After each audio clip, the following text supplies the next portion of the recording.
April! Okay, so I failed at my April Fool's Day joke. No one believed that I cut all my hair, but it was okay because the next day the junior high students and teachers had a mountain training hiking session at Hwangmae, which is a nearby mountain. It was really beautiful but really scary. In my opinion, it was more beautiful than scary. Some of the boats that were used weren't really bolted into the rocks, which made using like the rope to help climb over the rocks a little scary. But if you had like a person who was holding the top of the rope and the bottom of the rope, it was fine. I also got to drink mountain water again, which is super duper refreshing, and we found it at the right moment because I ran out of water and I was starting to get super thirsty. April was a month of birthdays, I guess I would say, for my family. It was my mom's birthday, so I posted a picture with the caption both in Hmong and English. The Hmong was really bad, and it was the first time in maybe 5 years, I would say, that I missed her birthday. So I hope she doesn't get mad at me because I definitely don't have a present for her either. It was also my nephew's birthday, and he is 6 years old this year, and time really flies, and I feel like I always leave my nephew because as soon as he was born in 2008, and that was the year I went to college, so I didn't really get to see him in the first year, so he and I don't really have a great relationship. But I called him to wish him a happy birthday, and the cutest thing he said to me was that I needed to help him learn English because he couldn't read words yet.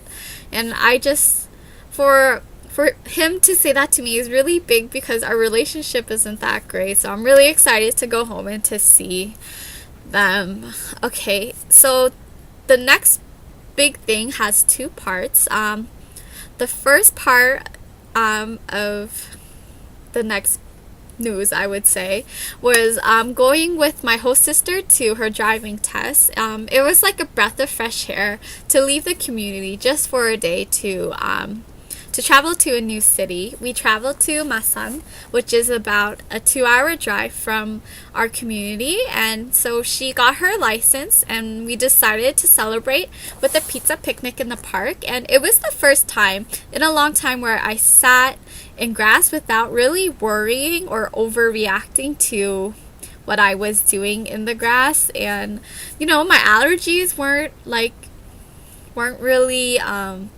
attacking me that badly, so I think being here hopefully will help my allergies, but I'm scared to see what it's gonna be like when I go back home to Kitchener. And then the second part of news in April is a lot more serious.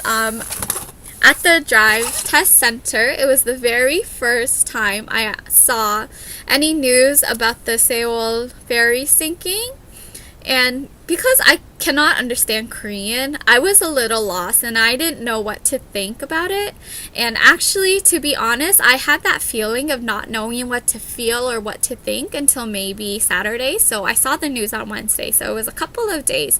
And I think I was trying to read all the news about it as I could before I could really form my opinion on it. And I was completely ignoring what I'm usually really good at picking up. I wasn't able to empathize with the friends and the families of the students.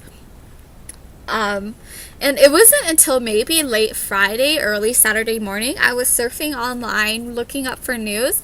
I found this picture of the students,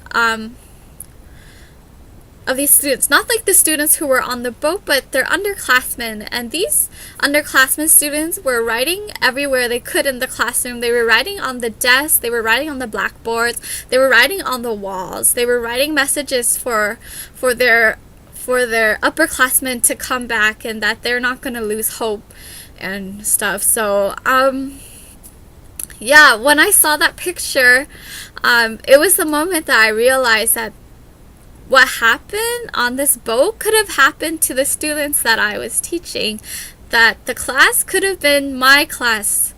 Fikr and I were discussing about this, about the news and about this picture at a local pizza place, and Fikr and I were almost both like gonna cry, but Fikr's like, I don't cry in public, and yeah, I would say the energy and the air in South Korea has dramatically changed. There's not one person I know in South Korea who is not upset, who does not have these feelings about what has happened.